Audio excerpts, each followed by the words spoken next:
এটি নেপালের সেই পবিত্র হ্রদ যা স্বয়ং ভগবান শিব তার ত্রিশূল দিয়ে সৃষ্টি করেছিলেন।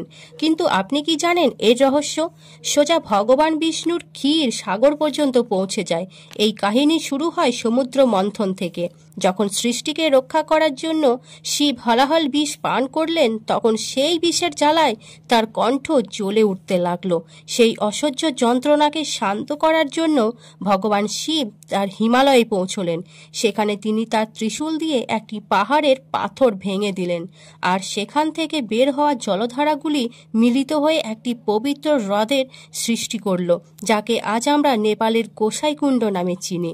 শিব এই শীতল জল পান করেই তার যন্ত্রণা প্রশমিত করেছিলেন। কিন্তু এই হ্রদের রহস্য এখানেই শেষ নয়।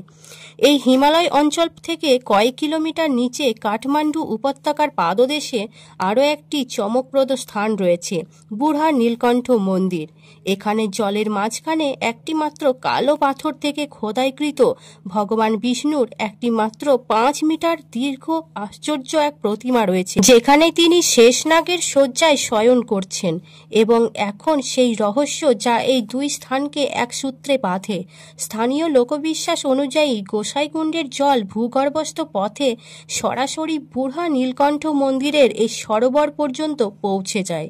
লোকেরা মনে করে আগস্ট মাসে যখন গোসাইকুণ্ডে জনৈ পূর্ণিমার মেলা বসে, তখন বুড়া নীলকণ্ঠের সরোবরের জলে দুধের মতো সাদা আভা দেখা যায়, যেন শিবের কুণ্ডের সেই শীতলতা ও পবিত্রতা এখানে এসে পৌঁছয়। আপনি যদি মহাদেব ভক্ত হন, তাহলে কমেন্টে লিখুন হর হর মহাদেব।